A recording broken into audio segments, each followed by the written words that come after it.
political upheavals rocked multiple nations, with conflicts and power struggles intertwining.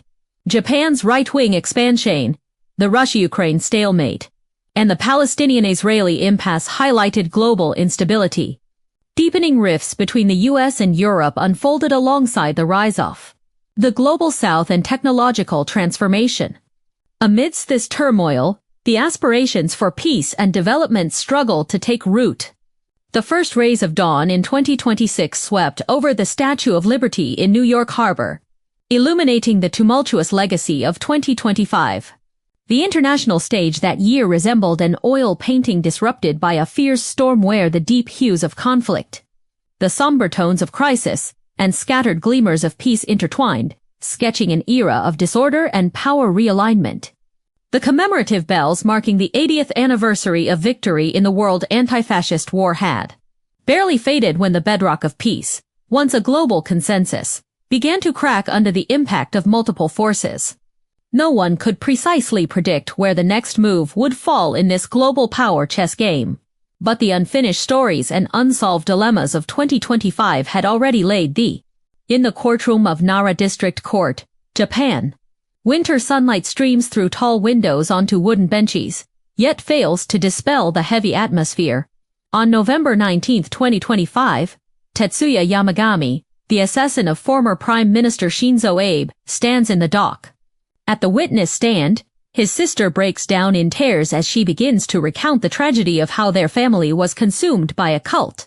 No one could have imagined that this family, once sitting on over 100 million yen in assets, would plunge into an abyss because their mother became obsessed with the Unification Church. The husband's life insurance payout and all their assets became offerings to the church. The eldest brother, unable to bear the burden, took his own life. The remaining 3 members struggled on the brink of starvation for years. In their dilapidated home, Unification Church publications bearing Shinzo Abe's image starkly contrasted with mold-stained walls, a visual metaphor for the family's twisted fate that also exposed decades of collusion between the Liberal Democratic Party (LDP) and the Unification Church. This symbiotic relationship had long been deeply entrenched. In the 1960s, Abe Shinzo's maternal grandfather, former Prime Minister Kishi Nobasuke, personally paved the way for the Unification Church's establishment in Japan. Between 2015 and 2022, the church amassed an average of 40.9 billion yuan annually, with total assets exceeding 110 billion yuan by 2023. Nearly half of LDP lawmakers maintain intricate connections with the organization. On December 18, 2025, the prosecution's recommendation of life imprisonment served as a stark footnote to this tragedy. The sisters' tearful plea resonated as a silent indictment of Japan's political corruption and cult proliferation. Amidst the biting winds of economic downturn, such sentiments are quietly cultivating fertile ground for radicalization. Echoing the tragedy in Nara is the restless stirrings of Japan's right-wing political forces. Sanae Tokaichi, like a sharp blade in the political arena, has consistently adhered to Shinzo Abe's political line, repeatedly testing the boundaries of the post-war international order. On November 7, 2025, she openly made inappropriate remarks in the Diet, interfering in another country's internal affairs. These words, like a pebble tossed into the pond of East Asian geopolitics, sent ripples of outrage.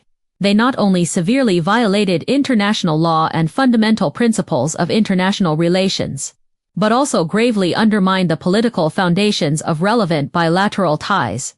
She has repeatedly appeared in publications affiliated with the Unification Church, yet evaded responsibility when questioned. Her previous string of radical statements had already caused an uproar in the international community. On August 2025, the 80th anniversary of Japan's surrender in World War II, former Prime Minister Shigeru Ishiba's warning, "I hope Japan will not be led down the wrong path of development," fell like a stone into the lake, failing to shake the expansionist ambitions of right-wing forces. The expansion of right-wing forces is starkly evident in military spending. In fiscal year 2025, Japan's Diet passed a supplementary budget allocating an additional 1.1 trillion yen for defense-related expenses. pushing the annual defense budget to a record high of approximately 11 trillion yen. This achievement realized the goal of defense spending reaching 2% of GDP 2 years ahead of schedule. Behind this figure lies a startling comparison. Japan's per capita defense spending and per capita defense personnel costs now exceed China's by 3 times and more than double, respectively. Japanese media have questioned whether Japan's status as a peaceful nation is further deteriorating. In 2024, Japan's defense industry sales reached $13.3 billion, ranking among the world's fastest growing, as the shadow of the military-industrial complex once again looms over East Asia. More alarmingly, a senior official responsible for security policy at the Prime Minister's office openly declared that Japan should possess nuclear weapons. The defense minister further stated that no options would be ruled out when advancing discussions on the 3 non-nuclear principles. Such remarks pierce through Japan's claim of pursuing a path of peaceful development, constituting a blatant challenge to the post-war international order and the nuclear non-proliferation regime.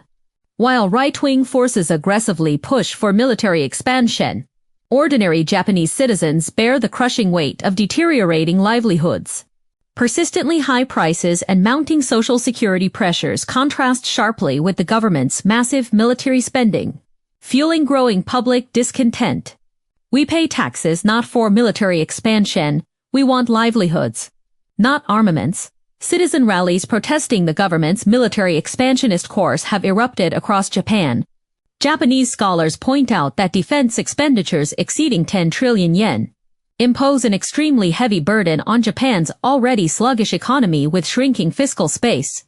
This disregard for people's livelihoods is steadily eroding the foundations of social stability. On October 17, 2025, former Prime Minister Tomiichi Maruyama passed away at the age of 101 in his hometown. The departure of this centenarian, who issued the Maruyama Statement confronting Japan's history of aggression, prompts the question, will Japan's path of historical reflection now come to an abrupt halt? As the bells commemorating the 80th anniversary of World War II victory still echo, this nation that once committed heinous acts of aggression continues to race down a dangerous path. While the shadow of Japan's right-wing ideology gradually spreads, thousands of kilometers away in Kyiv, Ukraine, wartime President Zelensky faces the greatest challenge of his administration. In November 2025, the resignation of Presidential Chief of Staff Yermak triggered a domino effect, not only shaking the political establishment but also shattering Zelensky's image as a wartime hero. Once hailed by Western media as David facing Goliath, his approval ratings have now plummeted below 40%, hitting the lowest point since the conflict began. Kyiv's winter dragged on interminably, with sub-zero temperatures persisting while artillery fire along the front lines never ceased. On December 12, 2025, Zelensky released footage of his inspection in Kupiansk, Kharkov Oblast. In the video, he stood shoulder to shoulder with frontline soldiers, bundled in heavy winter gear, attempting to bolster morale through this display. Yet days later in a Polish interview, he shed the facade, admitting the frontline situation was as complex as a maze and Ukrainian forces faced mounting difficulties. Over 2 years of conflict have exhausted Ukraine's national strength. Infrastructure lies in ruins, agricultural production has stalled, masses remain displaced, and the economy teeters on collapse.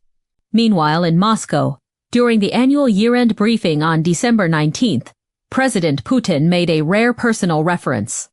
The warmth visible in the 73-year-old leader's eyes stood in stark contrast to the cold, relentless shelling at the front lines, allowing observers to detect a subtle shift in his state of mind. The stalemate in the Russia-Ukraine conflict has increasingly exposed divisions between the U.S. and Europe. As American support for Ukraine grows lukewarm and strategic focus shifts toward the Asia-Pacific, European allies find themselves in a dilemma. On December 18, 2025, EU leaders convened in Brussels for a summit. After 2 days and 16 hours of intense discussions, they ultimately adopted Plan B, providing Ukraine with loans over the next 2 years through EU budget guarantees for post-war reconstruction and military aid. The initially prioritized plan to utilize frozen Russian assets for Ukraine funding was temporarily shelved due to significant disagreements among members. Since the outbreak of the Russia-Ukraine conflict, Western nations have frozen approximately $300 billion in overseas assets belonging to Russia's central bank, with around €210 billion frozen within the EU. The U.S. sought to utilize a portion of these frozen assets to lead Ukraine's reconstruction efforts rather than directly transferring them to the Ukrainian government. This attempt to control the purse strings of Ukraine aid further widened the rift between the U.S. and Europe. On December 23, 2025, Zelensky announced partial progress in Russia-Ukraine peace talks, offering a glimmer of hope for the protracted conflict. Yet the path to peace remains fraught with obstacles, as significant disagreements persist among parties on critical issues including territorial sovereignty, energy security, and sanctions relief. International mediation efforts also face numerous challenges. Jared Kushner, the son-in-law of the U.S. president, has frequently appeared in international diplomatic mediation settings. The magazine The National Interest commented that, with conventional channels proving difficult to break through, the U.S. government has turned to some unofficial channels for diplomatic mediation as one way to try to break the deadlock. However, there is widespread skepticism about whether such mediation, which carries a strong tint of self-interest, can truly advance the peace process. Israeli Prime Minister Benjamin Netanyahu finds himself in a similarly precarious position, facing 3 corruption charges. He walks a tightrope between governing from the Prime Minister's office and facing trial in court. The ceasefire agreement reached between Israel and Hamas on January 15, 2025, briefly offered a glimmer of peace in the Israeli-Palestinian conflict. Yet this hope was shattered by the large-scale offensive launched on March 18 that day. The Gaza Strip was engulfed in relentless shelling and billowing smoke, with heavy casualties. Observers widely believe Netanyahu sought to escalate the conflict to divert domestic attention, treating the nation's fate as a bargaining chip to prolong his political survival. The Middle East turmoil resembles a vortex, relentlessly swallowing hopes for peace. On October 9, 2025, Israel and Hamas reached the first phase Gaza ceasefire agreement, yet sporadic violence persisted. Over 2 years of conflict unleashed an unprecedented humanitarian catastrophe in Gaza, more than 70,000 lives lost, over 170,000 injured, and nearly 2 million displaced. Hospitals, schools, and infrastructure in the Gaza Strip lie severely damaged, with critical shortages of food, medicine, and drinking water. Vast numbers of people struggle on the brink of starvation and disease. The United Nations has repeatedly issued humanitarian crisis warnings, urging the international community to increase aid. Yet due to ongoing conflict and obstruction by certain nations, relief supplies struggle to reach Gaza. Beyond the Palestinian-Israeli conflict, tensions between Israel and Iran have also escalated. Prime Minister Netanyahu has repeatedly amplified claims of an Iranian nuclear threat, asserting that Tehran has crossed a red line. However, assessments by U.S. intelligence agencies have debunked this narrative. Iran has not made a political decision to develop nuclear weapons. More alarmingly, the U.S. attack on Iranian nuclear facilities under IAEA safeguards sets a dangerous precedent, stalling the political and diplomatic resolution of Iran's nuclear issue. Simultaneously, conflicts between Lebanon and Israel, as well as between Yemen's Houthi rebels and Israel, flare up. Intermittently, the entire Middle East region resembles a lit powder keg, poised to erupt into larger-scale conflict at any moment. At the UN General Assembly on September 26, 2025, as Netanyahu defended Israel's military actions, the sight of some national representatives walking out served as a silent protest against him, reflecting Israel's ongoing decline in international standing. Against this backdrop of global turmoil, Indian Prime Minister Modi's dream of becoming a diplomatic dancer also shattered in 2025. On April 22, a terrorist attack targeting tourists in Indian-administered Kashmir resulted in multiple casualties, providing the pretext for his Operation Cinnabar. On May 7th, Indian Air Force jets crossed the line of control, launching missile strikes on multiple targets within Pakistan and Pakistan-administered Kashmir, escalating tensions between the two nations. The Modi government immediately trumpeted a resounding victory, claiming Pakistani drones and missiles were straw against India's air defense systems. But Pakistani Prime Minister Sharif swiftly revealed the truth, confirming that Pakistani forces had shot down several Indian fighter jets during the counterattack, turning Modi's victory narrative into a laughingstock. This conflict nearly breached the last line of defense in Indo-Pakistani relations, the Indus River. As the lifeline sustaining 90% of Pakistan's agricultural production and all its hydroelectric power generation, the Indus River's water distribution is safeguarded by the 1960 Indus Waters Treaty. Even during multiple wars between India and Pakistan, the river's flow has never been artificially blocked, earning it the status of the last line of defense in bilateral relations. However, the Modi government attempted to amend or even abolish the treaty in the wake of the terrorist attacks, a move Pakistan characterized as an act of war. Pakistan has explicitly stated it will file lawsuits with the treaty's guarantors, the World Bank, the Permanent Court of Arbitration, and the International Court of Justice, to protect its legitimate rights through legal channels. Simultaneously, Pakistan will bring the issue before the United Nations General Assembly to seek international support. Western mainstream media outlets like The Economist have published commentaries expressing concern over the escalating Indo-Pakistani water dispute, implicitly criticizing the Indian government's unilateral actions and warning that such moves could severely undermine regional peace and stability. Adding insult to injury, in July 2025, the United States imposed additional tariffs on certain Indian goods, escalating trade friction between the two nations. Subsequently, the U.S. increased these tariffs, causing import duties on some Indian products to soar and dealing a severe blow to India's foreign trade economy. In contrast, the tariffs imposed by the U.S. on Pakistani goods were relatively lower, and this apparent differential treatment provoked strong dissatisfaction from the Indian government. Former U.S. President Trump's remarks further exacerbated Modi's dissatisfaction, plunging U.S.-India relations into tension. This seemingly sudden avalanche-like diplomatic and economic crisis was no accident, but rather the inevitable outcome of India's long-standing pursuit of assertive foreign policies without sufficient diplomatic strength or comprehensive national power to underpin them.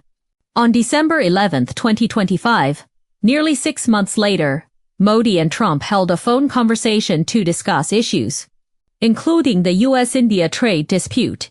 However, by this point, the tariffs imposed by the U.S. on India had already created a deep rift between the two nations, with the damage to bilateral relations unlikely to be repaired in the short term. Some analysts suggest that this policy shift by the U.S. toward India may fundamentally alter India's international perception, compelling it to adjust its foreign strategy and global relations. In 2025, the U.S. was also witnessing a series of political dramas. On January 19th, the day before Trump's inauguration, footage of his public appearances served as the overture to the Trump 2.0 era. Brimming with uncertainty, this president, adept at performance politics, transformed the White House into the world's most scrutinized stage. Domestically, he pushed through forceful reforms.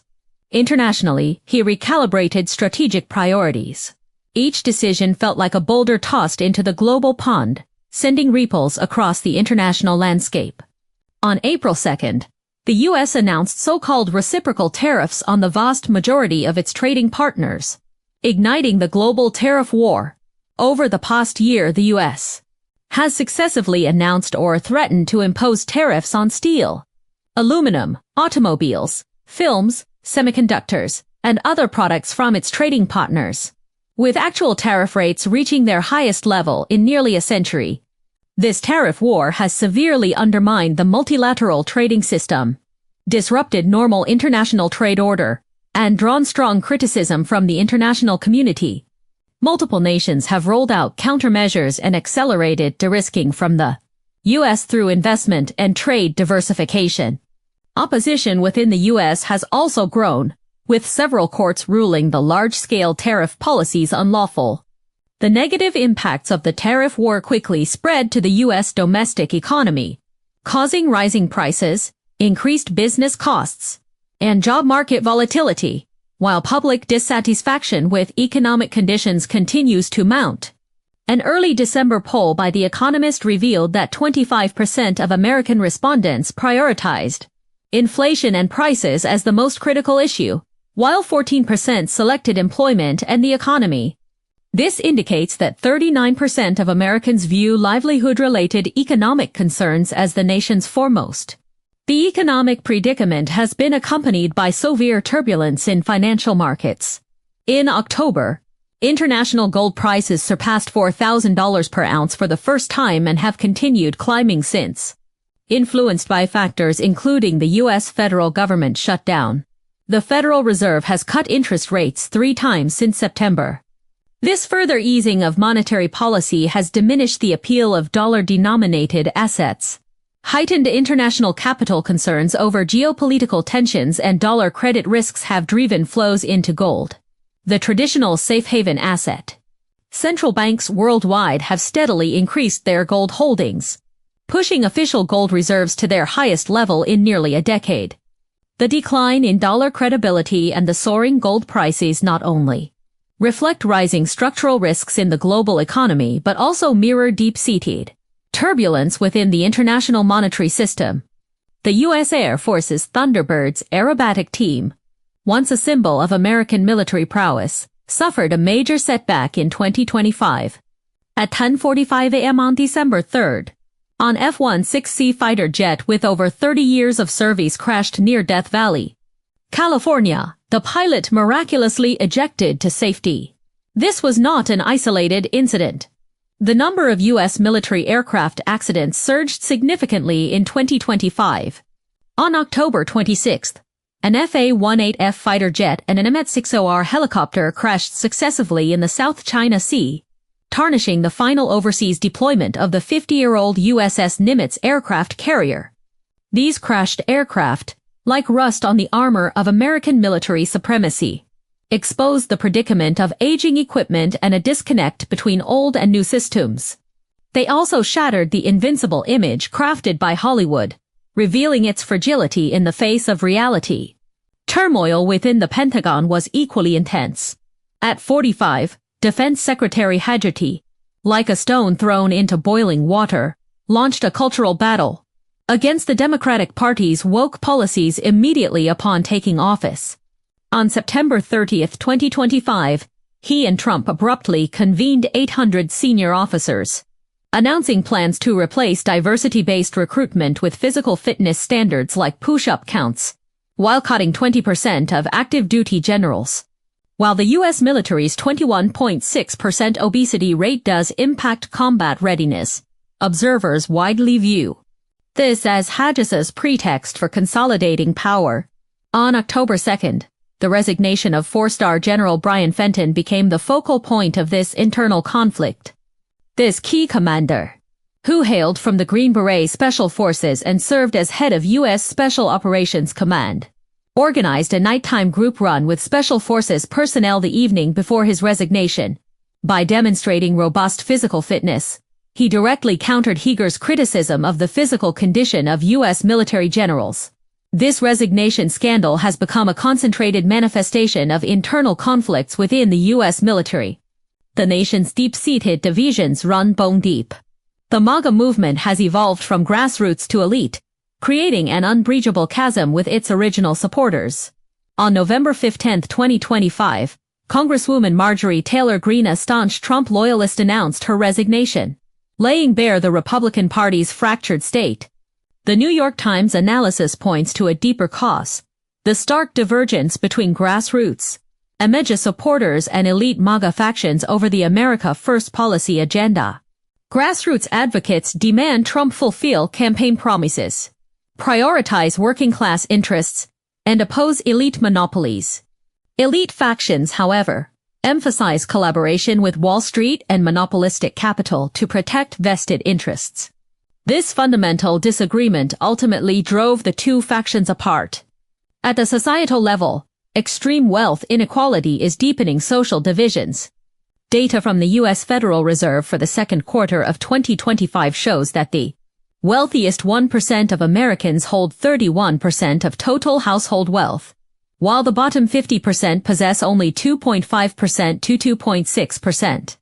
The ALICE line, slightly above the federal poverty line, has become a hot topic in American society. ALICE stands for Assets Limited, Income Scarce, Employed, representing a vast demographic. Individuals with formal jobs who work diligently yet perpetually struggle to make ends meet, living precariously on the edge of poverty. In a society that champions individual freedom, these already financially strained individuals face the harsh reality that illness, unemployment, or other unforeseen events can easily push them beyond the ALICE line, plunging them from near poverty into extreme poverty or homelessness. The shortcomings of the social welfare system make it difficult for these vulnerable groups to access timely and effective support, creating a significant potential for social instability. On November 12, 2025, after a 43-day government shutdown, the U.S. federal government finally resumed operations. Faced with mountains of backlogged paperwork, the task of resuming government functions resembled post-disaster reconstruction. This shutdown not only disrupted normal government operations but also eroded public confidence in the administration's governance capabilities. The Trump administration's reliance on private diplomacy and backroom politics further heightened uncertainty in U.S. foreign policy. Mar-a-Lago, Trump's private estate dubbed the Second White House, became the focal point for private dinners where his inner circle discussed personnel, appointments and formulated the 2025 governance plan.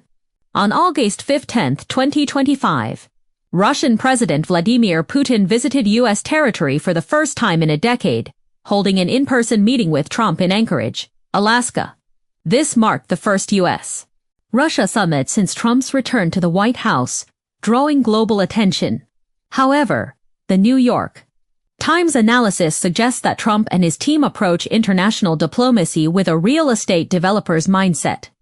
Their foreign policy strategy may be overly short-sighted, lacking long-term strategic patience, and thus incapable of fundamentally resolving complex international issues. Transatlantic alliances also faced a chill in 2025. The America First policy pursued by the United States acted like a pair of scissors, continuously severing trust between the U.S. and Europe. On December 4, 2025, the updated U.S. National Security Strategy report criticized Europe's inadequacies in addressing issues like migration and the Ukraine crisis. More significantly, it explicitly stated for the first time that NATO will not expand further eastward. This decision shattered Eastern European nations' hopes of joining NATO, sparking strong discontent across Europe. French President Macron's counterattack signaled Europe's quest for independence. On December 21, 2025, at the French military base in Abu Dhabi, UAE, Macron addressed troops stationed there, formally announcing France's plan to build a new nuclear-powered aircraft carrier to replace the current Charles de Gaulle, codenamed Pang. This new carrier will have a displacement of nearly 80,000 tons. Utilizing advanced nuclear propulsion and electromagnetic catapult technology, it is planned to carry advanced carrier-based aircraft such as the Rafale fighter and future air combat systems. Upon completion, it will become the largest warship in European history, demonstrating France's resolve to uphold European military independence and elevate its international standing. In August 2025, amid the intensifying Russia-Ukraine conflict, Macron publicly accused Russia's actions of posing a major threat to European security. Intriguingly, just 4 months later, Macron used plural terms when referring to regional security threats, sparking international speculation that he also harbors dissatisfaction with U.S. unilateralism. On December 22, 2025, U.S. President Trump announced at Mar-a-Lago that America would advance a new fleet construction plan. Trump claimed this fleet would be the world's most advanced, featuring the fastest and largest vessels with significantly enhanced combat capabilities. Media noted that just 1 day prior to this announcement, Trump had appointed Louisiana Governor Jay Friedley as U.S. Special Envoy to Greenland. As a Danish territory, Greenland holds strategic importance as a gateway to Europe. U.S. interest in the region reflects its strategic intent to expand influence in the Arctic. The day after Trump's announcement, French President Emmanuel Macron took to social media to reaffirm France's unwavering support for Denmark's sovereignty and territorial integrity over Greenland. This exchange mirrored the broader U.S.-European strategic competition. In fact, this is not the first time Macron and Trump have diverged. The two leaders hold differing views on numerous international issues. In September 2025, at the UN General Assembly's high-level meeting on implementing the two-state solution, Macron formally announced France's recognition of the State of Palestine. This stance, markedly different from the U.S. position, became a key manifestation of Franco-American discord. During Trump's first term, their relationship was often described as a brotherly bond, marked by frequent meetings and interactions. NBC News noted that Macron consistently sought to play the role of Trump's confidant, building rapport through private interactions to bridge the gap between the two nations while standing up for European interests and challenging the U.S. at critical junctures. However, during Trump's second term, their differences deepened, widening the rift in the transatlantic alliance. In 2025, global governance entered the Southern era on November 22. The G20 Johannesburg Summit commenced the first G20 Leaders Summit held on the African continent. Despite U.S. opposition and its refusal to endorse the summit's outcome document, participating nations adopted a joint declaration on the opening day, emphasizing multilateral cooperation to address global challenges. Throughout the year, China, Brazil, and Qatar respectively hosted the SCO-Tianjin Summit, the UN Climate Change Conference, and the World Summit on Social Development. The collective rise of the Global South emerged as a vital force in safeguarding world peace, promoting shared development, and enhancing global governance. This year, China's diplomacy continued to advance the cause of peace and development. State leaders attended events including the SCO-Tianjin Summit, the commemoration of the 80th anniversary of the victory in the Chinese People's War of Resistance against Japanese aggression and the World Anti-Fascist War, and the Global Summit on Women. They visited 3 Southeast Asian countries, Russia and South Korea, attended the second China Central Asia Summit, the 32nd APEC Leaders Informal Meeting, and the BRICS Leaders Online Summit, and delivered a video address at the UN Climate Change Summit. Their remarks offered profound insights into the trends of the times. Following the 3 global initiatives, China proposed the Global Governance Initiative, which garnered widespread international response and support. On September 3, the important speech delivered at the commemoration of the 80th anniversary of the victory of the Chinese People's War of Resistance against Japanese aggression and the World Anti-Fascist War emphasized the need to uphold a correct view of history, defend the achievements of the Second World War, safeguard the international system with the United Nations at its core, practice true multilateralism, and uphold international fairness and justice. In late October 2025, the relevant meeting reviewed and adopted the proposals for the 15th Five-Year Plan, charting a grand blueprint for China's development over the next 5 years, which drew high attention from the international community. International observers noted that the proposals for the 15th Five-Year Plan call for steadily expanding institutional openness, upholding the multilateral trading system, and expanding international circulation using openness to drive reform and development. This sends a strong signal that China is committed to sharing opportunities and pursuing common development with all countries. China continues to advance its modernization drive, uphold high-quality development, and steadfastly expand high-level opening up, injecting positive energy into global economic growth. In the field of science and technology, the explosive development of artificial intelligence (AI) emerged as a major topic of the year. Over the past year, AI technology has undergone rapid iteration and evolution. large models like DeepSeek and GPT have advanced at an unprecedented pace, while applications such as intelligent agents and embodied intelligence have proliferated. The integration of AI with the real economy has become increasingly pronounced, empowering diverse industries and entering households worldwide. Simultaneously, the risks and challenges posed by AI have drawn widespread attention, with issues like data security, ethical considerations, and employment impacts becoming focal points of global discussion. The United Nations launched two mechanisms: the Global Dialogue on AI Governance and the Independent International Panel on AI. The 2025 World Artificial Intelligence Conference and High-Level Meeting on AI Global Governance convened in Shanghai, releasing the Action Plan for AI Global Governance.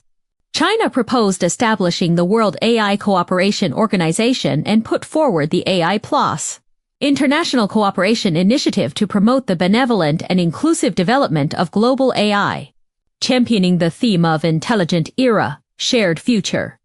Contrasting with these positive developments were political upheavals across multiple nations. In 2025, South Korean President Yoon Suk-yeol faced impeachment. Thai Prime Minister Prayut Chan-o-cha was dismissed over a wiretapped conversation. Japanese Prime Minister Shigeru Ishiba abruptly announced his resignation.